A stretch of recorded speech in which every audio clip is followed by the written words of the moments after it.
Hi, and welcome to this quick tool review. This time around, we'll be taking a look at an item that I don't usually get premium tools all that often because they're so expensive, so you don't see me with the red box all that often. I do have a few Starrett tools, and I really enjoy them, but the price usually makes it, puts it out of my range. So this was kind of a really exciting find on eBay. You know, normally I'm looking for a Chinese clone, like this punch former here. This was a total bomb. Not what I'm reviewing today, but bearing's so stiff you can barely turn it, and it's not even perfectly concentric about the axis. It's got some run out. So this was almost 400 bucks, even made in China. It's for the surface grinder to make punches, and it is a total bomb. The vendor says maybe they'll give me my money back. I'm still waiting to hear back from them. Haven't heard. But let's get to the item I'm reviewing. So this item normally sells for over $500, like in the $550 range. And I totally lucked out because I lowballed a bid on it and no one else was bidding on it. And the guy accepted my bid. So I got it for way under that. And this is a saw tension gauge, Starrett 682 EMZ. And what I learned with this when using it for the first time was that I was not tensioning my saw blades even close to correct amount of tension. I was lowballing it every time. 3/4 inch blades that I'm using are supposed to be between 25 and 30,000, well, between 20 and 30,000 PSI. Generically, 3/4 inch blades are between 20 and 25,000 PSI. And I was tightening the blade between 10 and 15,000 PSI based on how tight I was tightening the handle. Because to get to the right PSI, I really had to crank more than I normally do. And as a result, my saw is cutting a lot straighter. So this was a huge improvement. I know not everyone needs it. There's all kinds of tests where you can do a ring test on the blade where you pluck the blade, and there's an app for your phone that'll you compare the frequency to all of the specs of the blade, and it'll tell you whether it's tensioned right. You can also see how much the blade deflects when you push in on it. With a certain amount of force, which you're estimating with your finger, and that's what the manufacturer recommends. It's hard to be repeatable that way, and I tried that, and I was still lowballing it every time, at least based on this. So I'm really glad I got this because the saw performance went way up once I got the blade tension up. So it came with pretty simple instructions telling you the basic tension of blades, and a certificate of inspection. It was hardly ever used, so the thing's in great condition.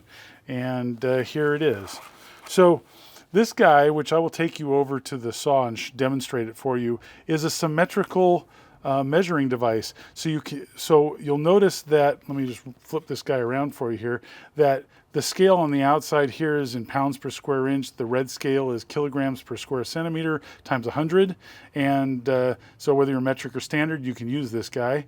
One side's fixed, the other is flexible and depresses the plunger. And what you do is you preload this guy to 0. And whether you can measure the existing tension in a blade or start with a loose blade and tension it up. So if the blade's already has tension on it, you tighten this on the blade, you preload to between 1/2 and 3/4 of a turn, set your 0, which would be over here somewhere, and then you release the tension on the blade and it'll go down the amount that it was, that equaled the pounds per square inch of tension it had on it. Because what this thing measures is blade stretch, and they can correlate blade stretch with the amount of force on the blade reasonably accurately, apparently. The other way is to start with a loose blade. You tighten this on one part of the blade, you preload this guy again, set your 0, and then tighten this guy down, and then start tightening your blade, and it'll climb up to the appropriate value. Let's head over to the saw and give this guy a shot. All right, so we've got the blade tensioned. Now we're going to release the tension of the blade, and you see it going down, and we will go until it's loose. And you can see I was just over 25,000 PSI. Now conversely, if you started with the blade loose like it is now, let me loosen it again. You would tighten the top part. You would preload 1/2 a turn approximately. That's kind of a trick. It'd be nice if they had a screw adjust for that. it would help you get that guy. But let's put that there. Then just start tightening it up.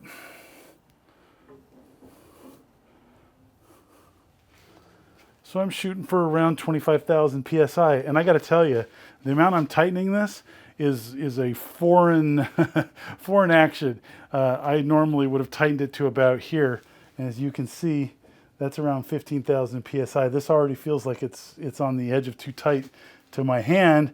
But in reality, I'm supposed to be up here, 25,000 PSI. So there you go. Interesting tool. I don't know that it's worth buying because these things tend to be expensive. The Starrett's over $500.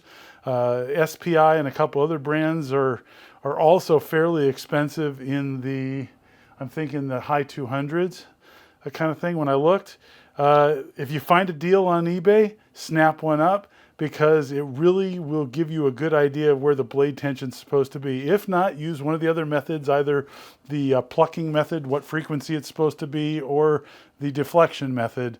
But those are hard to get a really accurate measurement with. So anyways, hope you find it useful. Thanks for watching. Hope to see you next time.